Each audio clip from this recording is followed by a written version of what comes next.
C'est mieux si tu ne viens pas à la cérémonie. Mon propre fils m'a désinvité de son mariage pour faire plaisir à sa fiancée. Mais mon défunt mari avait prévu une lettre secrète pour ce jour précis, une lettre qui allait tout arrêter. Je m'appelle Marie, j'ai 66 ans, je vis dans un petit appartement du 14e arrondissement de Paris, pas très loin de la Porte d'Orléans. Ce n'est pas grand, mais c'est lumineux, avec une cuisine où je connais chaque carrelage, chaque craquement du parquet. C'est là que j'ai élevé mon fils, Damien, avec mon mari Marc. C'est là que nous avons fêté ses anniversaires, ses réussites, ses chagrins. C'est là que j'ai appris à vivre seul après la mort de Marc. Et c'est là que tout a commencé à se fissurer le jour où Damien m'a présenté sa fiancée, Léa.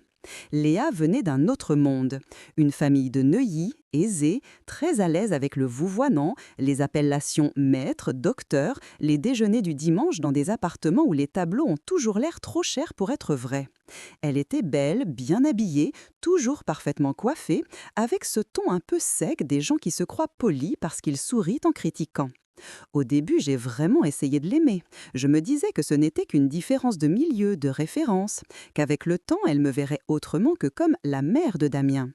Mais plus la date du mariage approchait, plus je sentais qu'elle me repoussait, doucement, poliment, mais fermement, comme on écarte une chaise qui gêne le passage. La première vraie alerte est arrivée un soir de janvier, lors d'un dîner censé lancer les préparatifs. Un petit dîner familial, simple, avait dit Damien.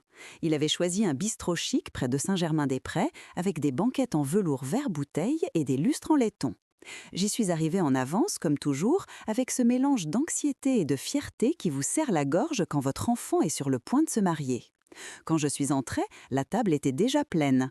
Léa riait avec ses cousins, sa mère donnait son avis sur tout, son père commandait du vin en tutoyant le serveur comme s'il lui appartenait. Damien, au milieu, riait aussi, un peu trop fort, comme un homme qui veut prouver sa place.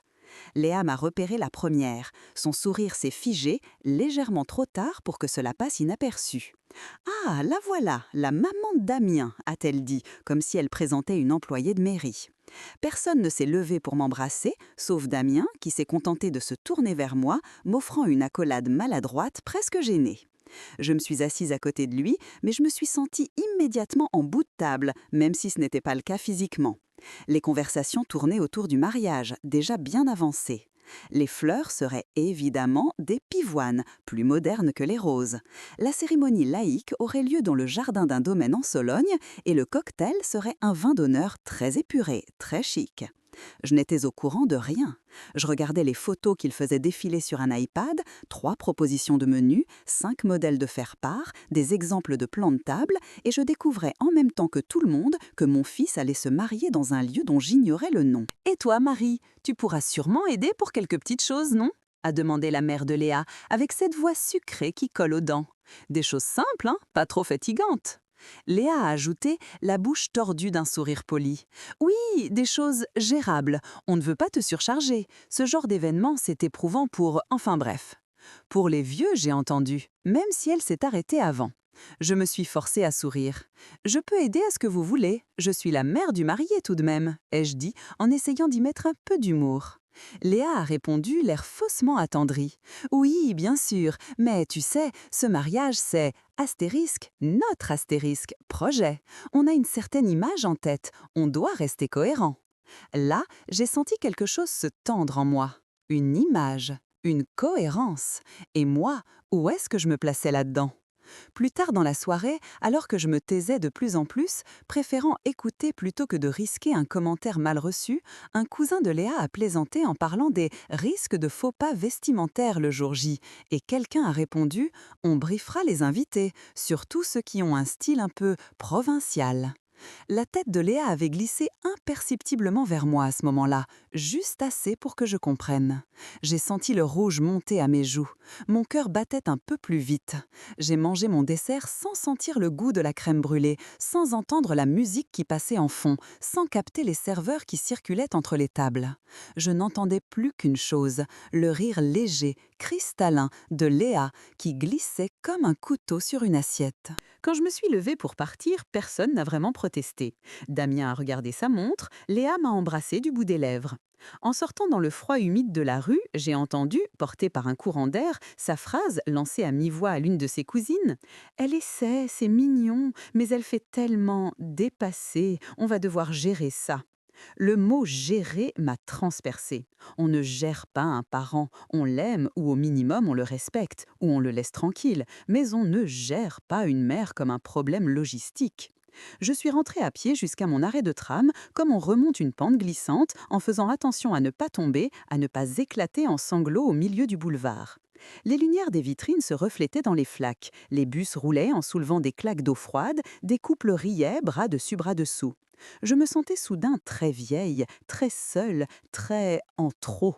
Ce dîner-là n'a pas tout détruit. Il a seulement confirmé une impression qui couvait depuis longtemps. Je n'étais pas invitée dans ce nouveau monde. J'étais tolérée, à condition de rester silencieuse, discrète, invisible. Je croyais que ça s'arrêterait là. Je n'avais encore rien vu. Astérisque. Les jours suivants, j'ai commencé à découvrir le mariage de mon fils à travers les autres. C'était presque comique si ce n'avait pas été aussi cruel. Un matin, ma nièce Julie m'a envoyé, sans y penser, une photo sur WhatsApp. Léa, en robe blanche, entourée de ses amis, dans ce qui semblait être une boutique de mariage du Marais. En légende, essayage 2, la bonne, amoureux. Je me suis arrêtée net dans ma petite cuisine, le téléphone à la main. Essayage 2. Je n'étais même pas au courant qu'il y avait eu un premier essayage. Je ne m'attendais pas à choisir la robe, ni à donner mon avis sur tout. Je ne suis pas naïve, mais j'aurais voulu être là une fois, juste une fois, pour voir mon fils regarder sa fiancée en robe de mariée, pour partager ce moment que tant de mères décrivent comme un souvenir précieux. À la place, j'étais seule, en chaussons, avec un torchon à la main. Je n'ai rien répondu à Julie, je n'avais pas la force. Plus tard dans la semaine, une cousine de Damien m'a appelée. « Dis, tu viens samedi pour la visite du domaine ? Léa a l'air stressée de tout gérer. » « Quel domaine ?» ai-je demandé bêtement. De l'autre côté du fil, un silence lourd. « Le domaine en Sologne pour le mariage. Vous n'en avez pas parlé ? » « Non. »« Ah !» elle a toussé. « Je croyais que si. Bon, je suis sûre qu'ils ont juste oublié de te prévenir, tu sais, avec tout ce qu'ils ont à gérer. » Je connais ce ton-là, celui des gens qui essaient de masquer leur gêne en me caressant dans le sens du poil. Le soir même, j'ai appelé Damien. « Mon chéri, tu vas visiter le domaine ce week-end ?»« Oui, a-t-il répondu, l'air distrait. J'entendais des voix derrière lui, probablement au bureau. « On cherche encore entre deux endroits. Pourquoi ?»« On ne m'a rien dit. » Il a soupiré. « Maman, tu sais, Léa s'occupe de presque tout, je bosse beaucoup, je n'ai pas le temps, alors… » « Je comprends, mais je suis ta mère, je peux venir au moins, juste, voir ?» Il y a eu ce petit silence que je commençais à redouter. Le silence dans lequel il calcule, où il pèse l'impact d'une phrase sur Léa avant de me répondre. « Écoute, elle préfère le faire avec ses parents, d'accord ? Ils payent une partie du mariage et ils sont très impliqués. On fera une vidéo pour te montrer, ce sera pareil. » Non, ce n'est jamais pareil. J'ai senti une brûlure monter en moi. D'un, il m'a coupé. « Maman, je dois raccrocher. On parle plus tard ?» On n'a pas parlé plus tard, pas vraiment. Les semaines ont passé, je voyais leur mariage avancer comme on regarde un film par la fenêtre d'un autre appartement. Aperçu par bribes, défini par les discussions des autres, jamais par eux. On m'a envoyé la maquette du faire-part, déjà validée. Le carton d'invitation mentionnait les noms des parents de la mariée en haut, ceux du marié en dessous, symétriques sur le papier. Mais je savais que ce n'était qu'une illusion d'équilibre. Je n'étais consultée sur rien. Quand j'essayais de donner mon avis, même timidement, Damien se raidissait. « Maman, tu compliques tout, on a déjà choisi. » Je me suis mise à me taire, par prudence, par fatigue, par peur de le voir s'éloigner encore davantage. Un soir, dans la chambre de Damien, restée presque intacte chez moi, les posters un peu décolorés, les livres d'école sur une étagère, le ballon de foot crevé dans un coin, je me suis assise sur son ancien lit. Je me suis rappelé les soirs où Marc l'engueulait gentiment parce qu'il rentrait tard, les matins où il partait voir des matchs, leurs disputes sur le rugby contre le foot, leurs discussions sur l'avenir. Marc avait toujours été le lien entre nous. Quand Damien s'était mis à lever les yeux au ciel à l'adolescence, c'est Marc qui avait servi de traduction entre nos deux mondes. Et maintenant, Marc n'était plus là. Je me sentais comme une langue qu'on ne parle plus. Sur la commode, un petit coffret en bois attendait. À l'intérieur, les lettres de Marc. Il me les avait laissées avant de mourir, rangées avec soin, chacune dans une enveloppe crème, fermée à la cire avec mon prénom écrit à la main. J'en avais ouvert une quelques mois après son décès. Une lettre d'adieu, simple, tendre, presque pudique. Les autres étaient restées là, intactes, comme des portes que je ne me sentais pas encore prête à franchir. Ce soir-là, j'en ai pris une. Juste pour la tenir, juste pour sentir le poids du papier entre mes doigts. Je ne l'ai pas ouverte, pas encore. À ce moment-là, je ne savais pas encore que Marc avait prévu le jour où mon propre fils me tournerait le dos. Je ne savais pas encore à quel point il m'avait protégée sans que je le voie. Astérisque. La veille de la cérémonie religieuse, enfin laïque, comme Léa tenait à le préciser, l'acte civil devant la mairie ayant lieu le matin même, il y eut une répétition générale dans une salle louée à cet effet, à 2 pas de la Seine, dans le 7e arrondissement. Une jolie salle avec de grandes baies vitrées donnant sur une cour intérieure, des guirlandes lumineuses déjà suspendues au plafond pour le lendemain. J'y suis allée parce que personne ne m'avait explicitement dit de ne pas venir. Une partie de moi espérait encore naïvement qu'il me dirait ce que je devais faire ou me placer, que quelqu'un reconnaîtrait enfin ma présence dans cette histoire.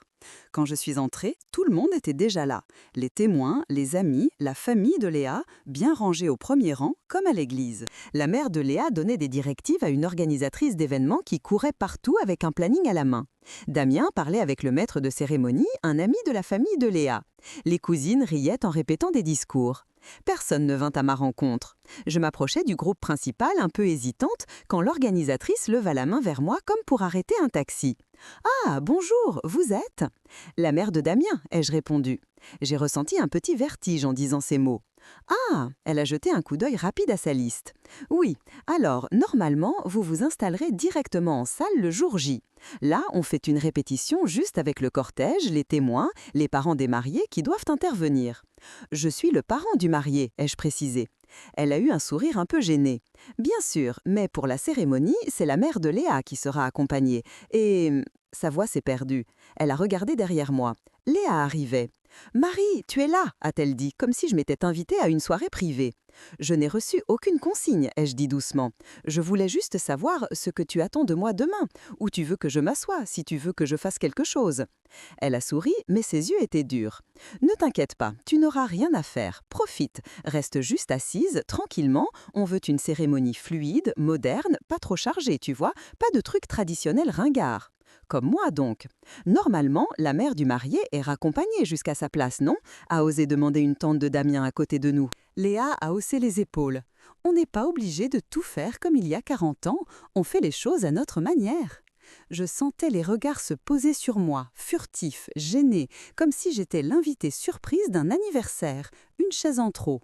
« Si tu veux, je peux juste me mettre au fond, dans un coin, » ai-je murmuré, par réflexe, comme si cela arrangerait quelque chose. « Voilà, c'est parfait, » a répondu Léa radieuse, discrète mais présente, sans pression. Sans importance, ai-je traduit dans ma tête. Je n'ai pas supporté de rester plus longtemps. J'ai prétexté un rendez-vous et je suis sortie dans la rue, la gorge serrée. Le soir, Damien m'a appelée. « Maman, pourquoi tu es partie comme ça ? Léa était contrariée. » Je ne me sentais pas à ma place, ai-je dit simplement. On dirait que rien n'est prévu pour moi. Il a soupiré bruyamment. « Maman, tu dramatises. C'est déjà assez compliqué comme ça. On veut quelque chose de fluide, de moderne, sans cérémonial ridicule. Tu as tendance à te vexer pour tout. » Les mots ont été comme des claques successives. Je me suis agrippée au bord de la table. « Damien, je suis ta mère. Que tu le veuilles ou non, je fais partie de ta vie. Je ne suis pas un bibelot qu'on range parce qu'il détonne. » Il y a eu un silence. Puis sa voix s'est durcie. « Écoute, j'en ai parlé avec Léa. Pour éviter le stress, peut-être que c'est mieux si tu ne viens pas à la cérémonie demain, au moins à la cérémonie du soir. On fera quelque chose en petit comité, plus tard, entre nous. » Ne viens pas. Je n'ai pas tout de suite compris. Tu es en train de me dire que je ne dois pas venir au mariage de mon propre fils ? Ai-je demandé, la voix étranglée. C'est pour éviter les tensions, il a répondu. Tu veux qu'on se dispute devant tout le monde ? Tu veux gâcher notre journée ? Je me suis laissée glisser sur une chaise. Je veux être là, Damien, ai-je murmuré. Eh bien, pour une fois, pense à nous, a-t-il lâché, un peu trop vite. Reste chez toi demain soir, c'est mieux pour tout le monde. Tout le monde sauf moi. Il a raccroché. J'ai posé le téléphone sur la table, très doucement, comme si le moindre geste brusque pouvait briser ce qui restait encore intact en moi. C'est ce soir-là, dans le silence étouffant de ma cuisine, que j'ai pris le coffret en bois. Mes mains tremblaient en l'ouvrant. J'ai pris au hasard une des enveloppes de Marc, celle dont la cire semblait légèrement craquelée sur les bords. Il y avait mon prénom dessus, Marie, écrit avec cette écriture penchée que je reconnaîtrais entre mille. Cette fois, je l'ai ouverte, pas par curiosité, par instinct de survie. Astérisque. À l'intérieur, la lettre était plus longue que les autres. L'encre avait légèrement pâli, mais chaque mot était d'une précision presque douloureuse. Ma Marie, si tu lis ces lignes, c'est que la vie, une fois de plus, ne t'aura pas épargnée. Je me suis arrêtée. Déjà, mon cœur se serrait. Tu sais comme j'aime notre fils. Damien est ma fierté, ma joie, mon héritage. Mais je ne suis pas aveugle. J'ai toujours vu en lui cette faille, son besoin d'être aimé, accepté, admiré par les autres, quitte à oublier qui il est. Je sentais déjà les larmes me monter aux yeux.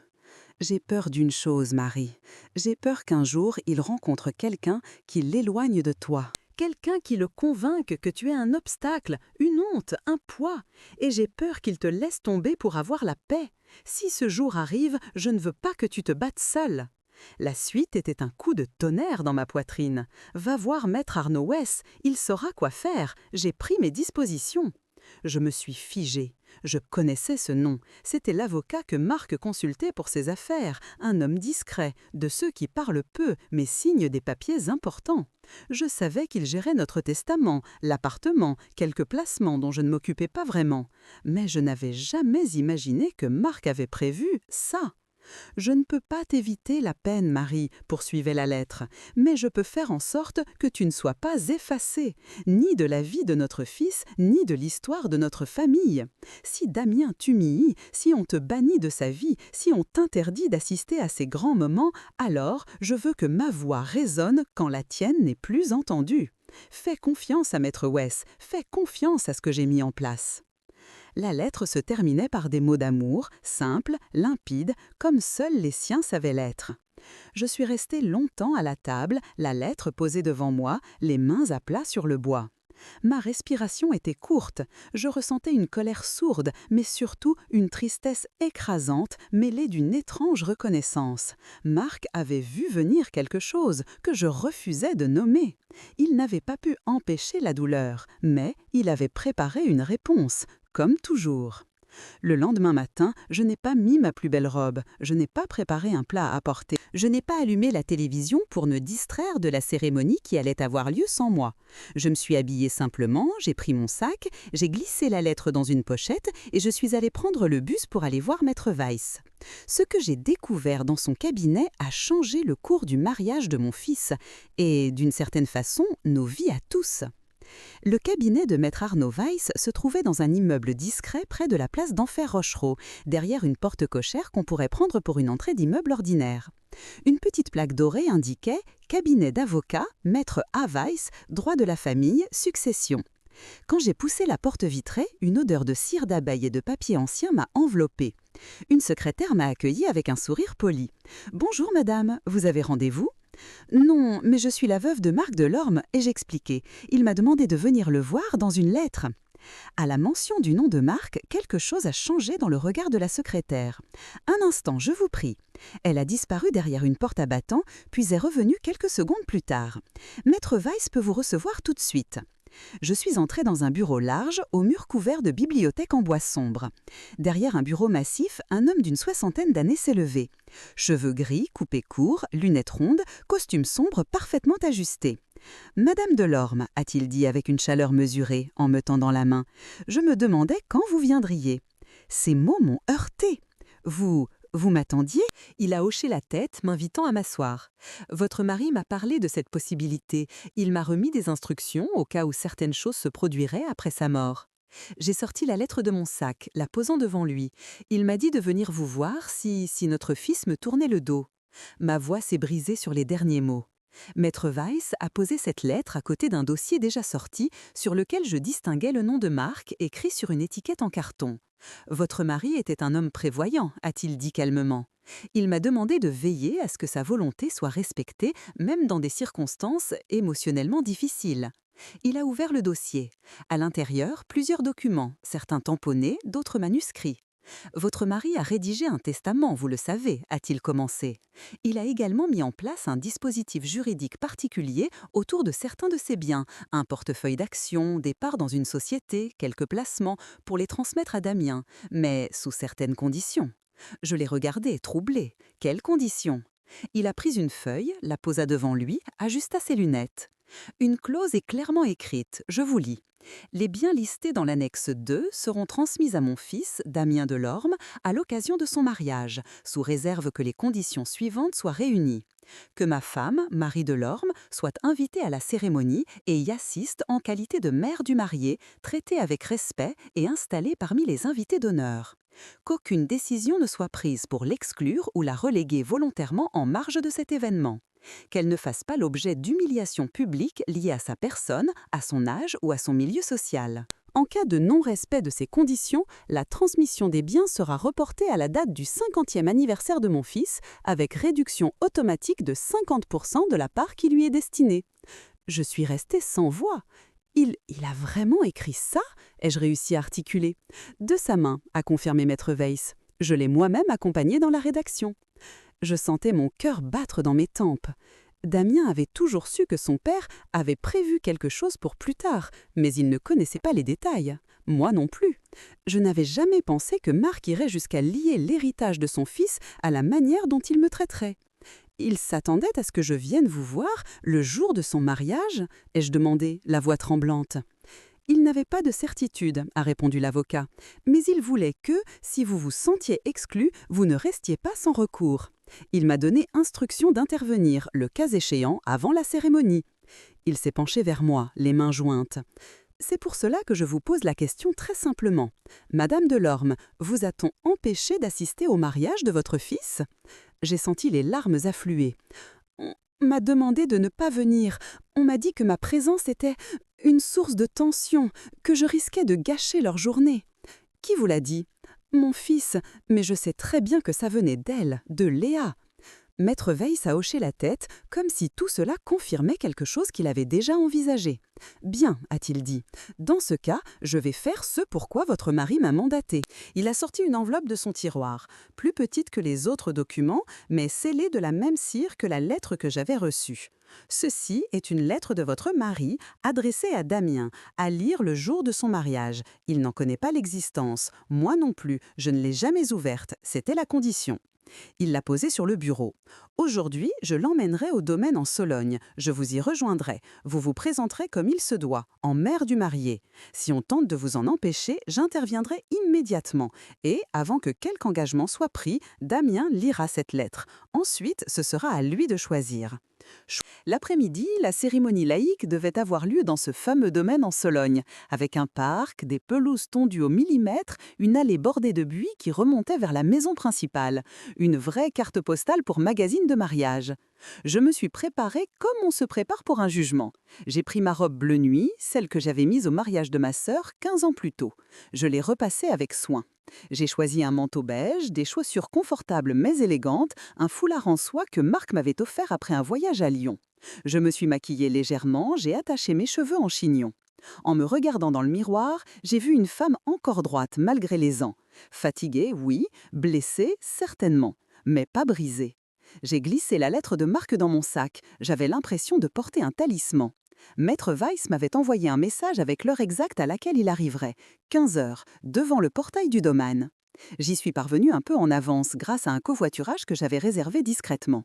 Quand la grille en fer forgé est apparue au bout de la petite route bordée de champs, mon cœur s'est serré. Des voitures étaient déjà garées le long de l'allée. Des silhouettes en tenue chic se dirigeaient vers la maison, des rires flottaient dans l'air. Une odeur de gazon fraîchement coupé et de fleurs humides montait du parc. Le ciel était d'un bleu pâle, avec quelques nuages paresseux. Je me suis avancée vers le portail. 2 agents de sécurité se tenaient là, en costume sombre, oreillette à l'oreille, comme pour un événement officiel. Le ton était donné. L'un d'eux s'est approché. « Vous êtes invitée, madame ?»« Je suis la mère du marié, ai-je répondu simplement. Il a hoché la tête, a jeté un œil à une liste sur un clipboard.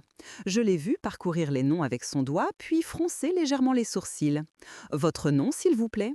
Marie Delorme. Il a cherché encore. J'ai senti la chaleur remonter dans mon visage avant même qu'il parle. Je ne vous ai pas sur la liste, madame. Il a dit cela avec une gêne réelle, presque sincère, mais ça n'a rien changé à la gifle. Ce n'est pas possible, ai-je murmuré. Je suis la mère du marié. On m'a transmis cette liste ce matin, a-t-il insisté. Je suis désolée. Peut-être a-t-il eu un changement à la dernière minute. Je peux appeler l'organisatrice. Appelez qui vous voulez, ai-je dit, sentant mes mains trembler. Mais laissez-moi entrer.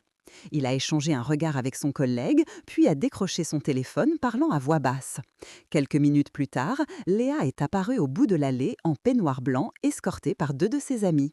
Elle avait déjà une coiffure sophistiquée, des boucles relevées, des fleurs fraîches plantées dans ses cheveux. Même en peignoir, elle avait des allures de reine offensée. Quand elle m'a vue, ses yeux se sont rétrécis. « Marie, qu'est-ce que vous faites là ?»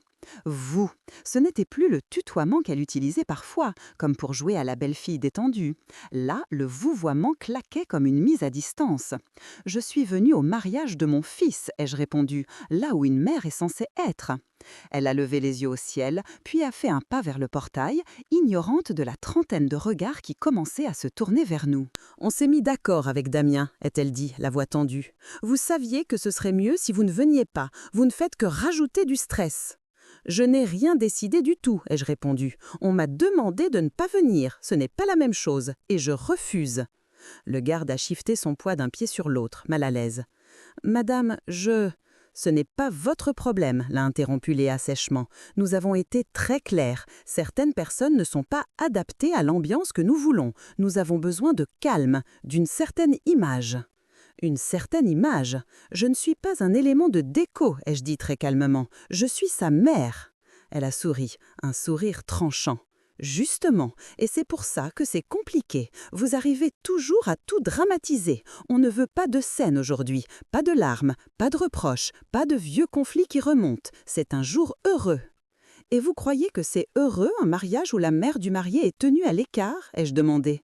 Ses yeux ont lancé des éclairs. Elle s'est tournée vers les agents de sécurité. « Messieurs, je vous demande de ne pas la laisser entrer. Elle n'est pas sur la liste et elle n'est pas la bienvenue. Si elle insiste, appelez l'organisatrice. » Je les ai vus hésiter. Le garde a jeté un coup d'œil vers moi, puis vers elle, puis vers les invités qui commençaient à ralentir le pas, attirés par la scène. « Je n'ai fait de mal à personne, ai-je murmuré. Je demande seulement à voir mon fils se marier. » Justement, a lancé Léa plus fort, comme pour que tout le monde entende. C'est bien ce qui nous inquiète. Il y a eu quelques rires nerveux. La honte m'a brûlé la peau du visage, du cou jusque sous mes vêtements. J'avais l'impression d'être soudain nue, exposée, jugée. Je me suis tournée instinctivement vers l'allée, espérant voir Damien arriver, me défendre, dire quelque chose, n'importe quoi. Je n'ai vu personne.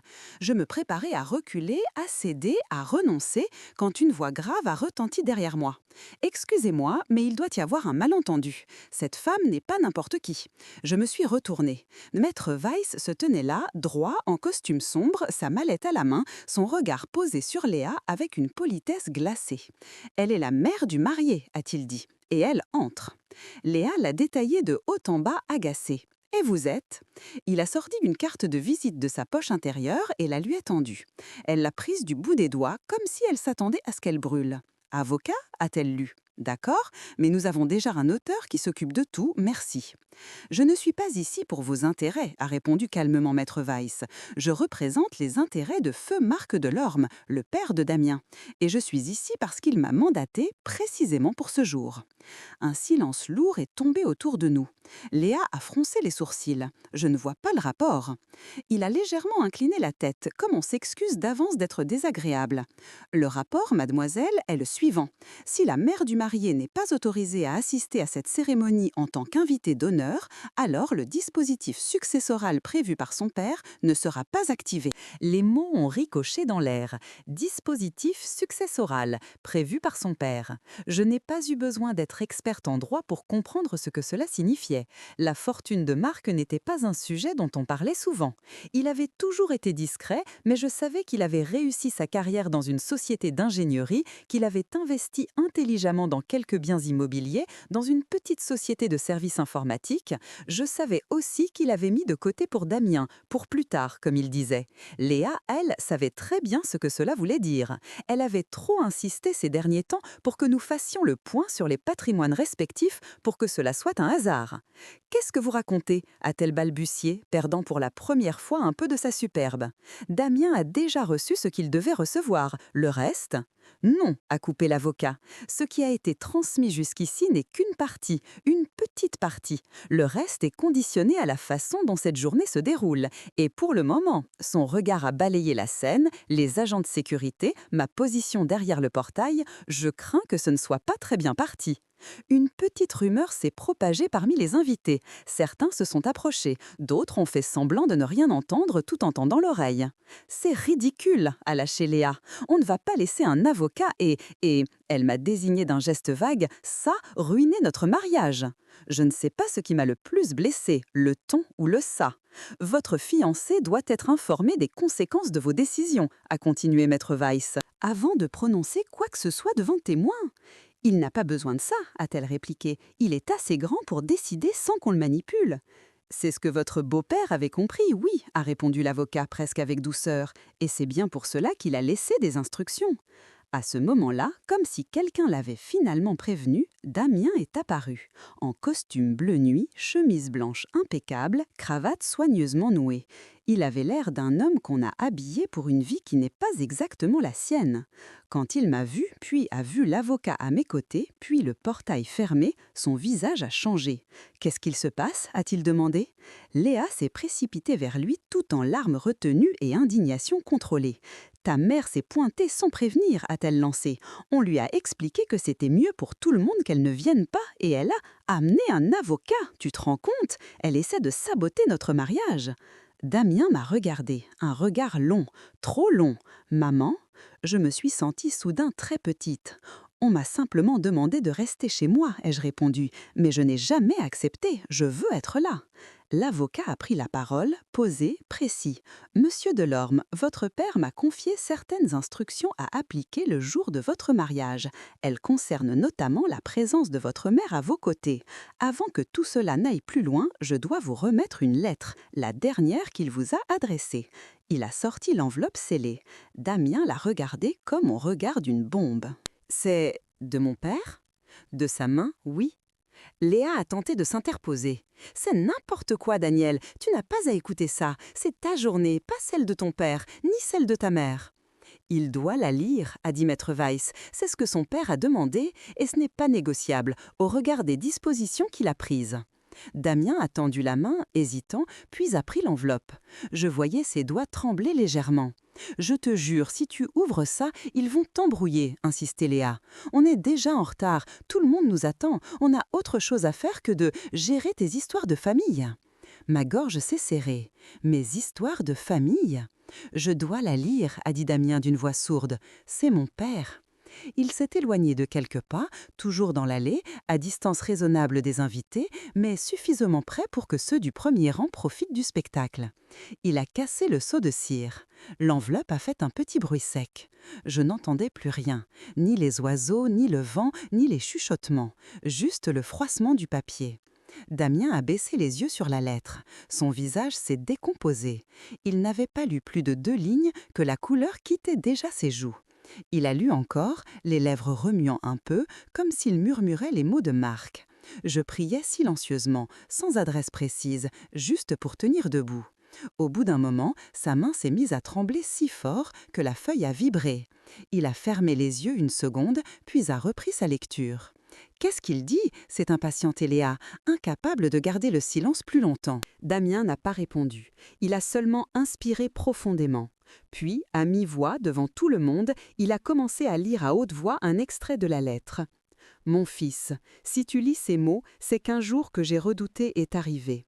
Le jour où, pour faire plaisir à d'autres, tu as commencé à oublier ta mère. » Sa voix s'est brisée sur les derniers mots. Les miens aussi, à l'intérieur. « Papa n'aurait jamais écrit ça, » a tenté Léa. « C'est toi qui… » Mais elle s'est tue quand il a levé la main pour lui demander le silence. « J'ai peur, a continué Damien, lisant la lettre, qu'un jour tu la laisses de côté parce qu'elle ne correspond pas à l'image que tu veux donner. Qu'on te convainque qu'elle est un poids, une gêne, un reste d'un monde que tu veux fuir. Si ce jour arrive, je dois te dire très clairement que tu te trompes. On ne construit rien de solide sur le mépris. Un homme qui laisse humilier sa mère n'est pas prêt à devenir mari. » Le silence qui a suivi a été presque violent. Je n'osais plus respirer. Léa, elle, a éclaté. « C'est du chantage affectif !» a-t-elle crié. « C'est ignoble! On parle d'un homme malade qui savait qu'il allait mourir. Évidemment qu'il joue sur la corde sensible. » Damien l'a regardé abasourdi. « Comment tu peux parler de lui comme ça ? Mais enfin, tu ne vas quand même pas remettre en cause notre mariage parce que ton père a eu une poussée de paranoïa sur son lit de mort » a-t-elle poursuivi, incapable de retenir sa langue. « Il ne me connaissait même pas, il s'est monté un film dans sa tête, et là tu le laisses diriger ta vie depuis sa tombe ?» Il a eu un mouvement de recul, comme si elle venait de le gifler. « Stop !» a-t-il dit. « Arrête !»« Mais Daniel !»« Non Léa, ça suffit !» Sa voix avait changé. Elle n'était plus celle du fils qui s'excusait, qui arrondissait les angles, qui faisait des compromis. C'était la voix d'un homme qui, pour la première fois depuis longtemps, se tenait droit. Il a regardé ma direction. Nos yeux se sont croisés. Dans les siens, je voyais la honte, la peur, mais aussi quelque chose de nouveau, une lucidité douloureuse. Il est revenu vers nous, lentement. « Maman, a-t-il commencé, la voix serrée. Je suis désolée. Je n'ai pas bougé. Si je le faisais, j'avais peur de m'effondrer. Je t'ai laissé dehors. Je t'ai laissé seule. Je t'ai traité comme si tu étais un problème.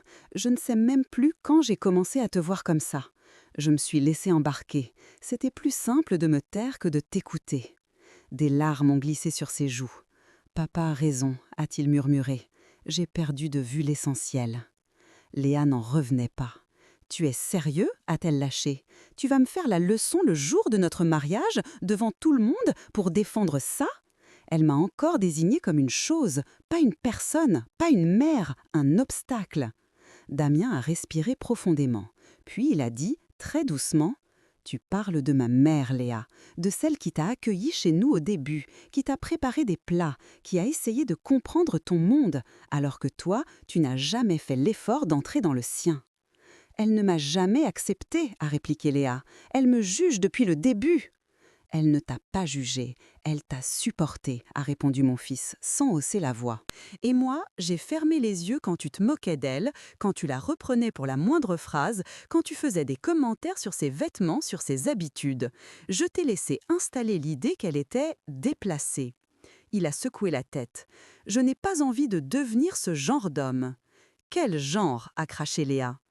Celui qui laisse sa femme décider que sa mère n'a plus le droit de faire partie de sa vie, a-t-il dit.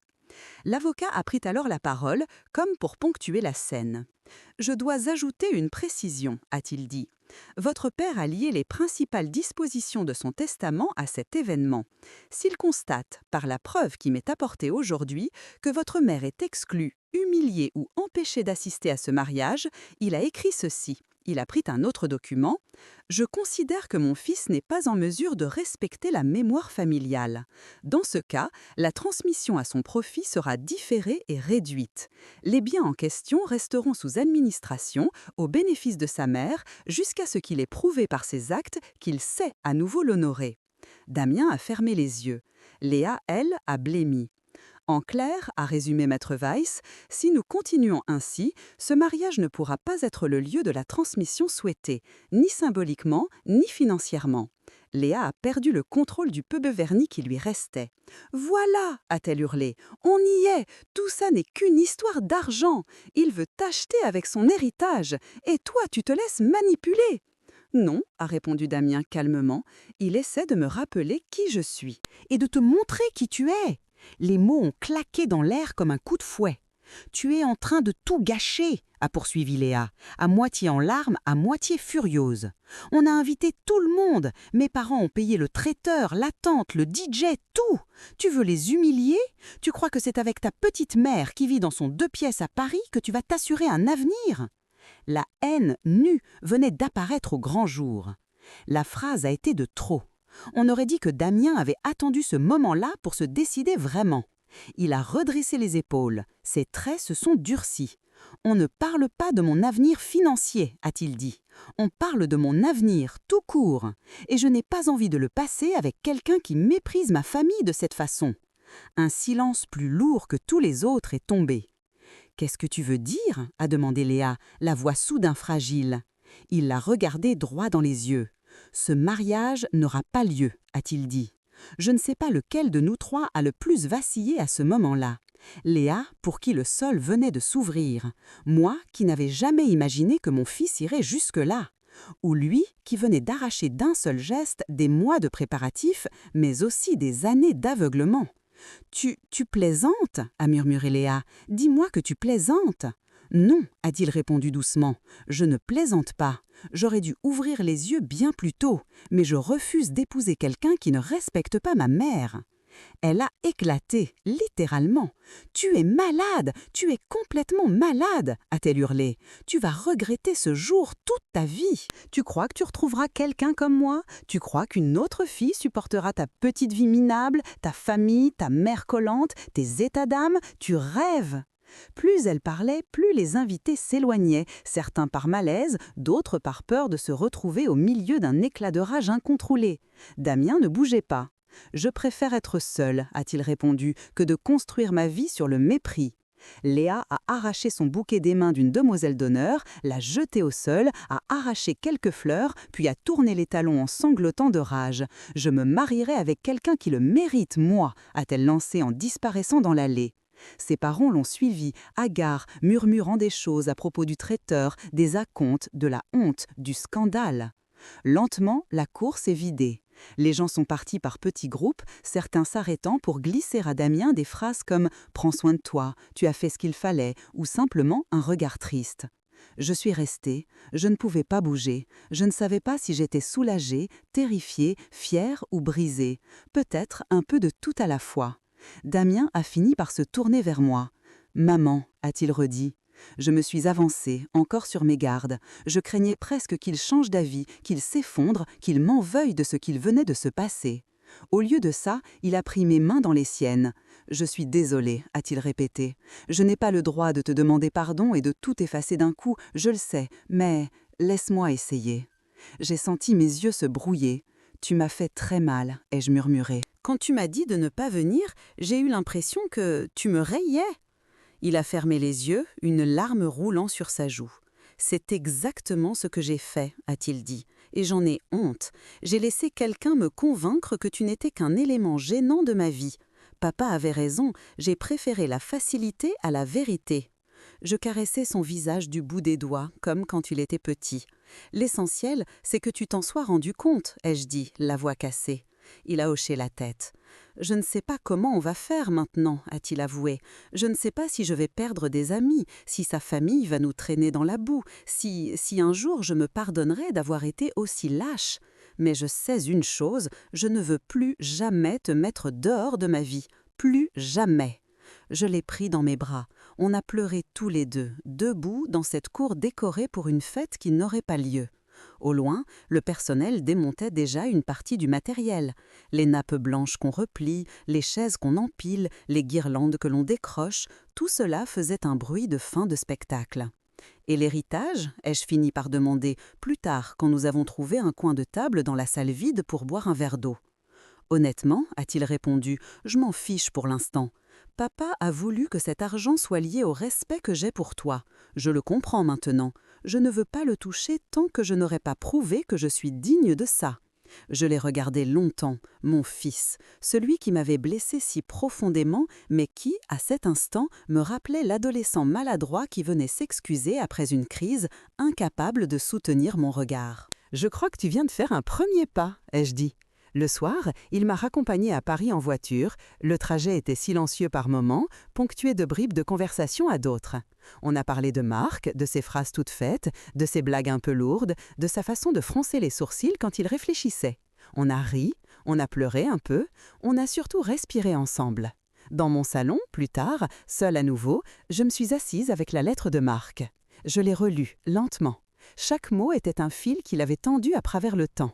un fil que Damien venait enfin d'attraper. « Ne laisse jamais personne t'apprendre à avoir honte de moi », écrivait-il. « Ni de ta mère, ni de toi. » Je me suis surprise à lui répondre à voix haute, dans l'air calme de la pièce. « Je ne crois pas que ce sera le cas, Marc. Pas maintenant, pas après ce qu'il vient de faire. » J'ai rangé la lettre dans son coffret. Pas comme on range un souvenir, comme on range un document vivant dont on sait qu'il a rempli sa mission. Le mariage de mon fils n'a pas eu lieu, mais ce jour-là, quelque chose de plus précieux s'est produit. Il m'a choisi. Pas moi contre elle, pas moi par intérêt. Moi, parce qu'il avait enfin compris qu'on ne renie pas la main qui vous a appris à marcher juste parce qu'elle ne sait pas danser comme les autres. Je ne sais pas de quoi demain sera fait. Je ne sais pas s'il se mariera un jour avec quelqu'un d'autre, s'il aura des enfants, s'il m'appellera tous les dimanches ou seulement une fois par mois. Mais je sais une chose, je ne serai plus jamais la mère qu'on bannit d'un mariage pour une question d'esthétique. Et si quelqu'un essaye encore un jour d'effacer mon existence, il devra affronter plus que mes larmes, il devra affronter la mémoire de Marc et la conscience de Damien. Et ça, je crois, c'est une justice que même les plus beaux domaines de Sologne, avec leur pelouse parfaite, ne pourront jamais acheter.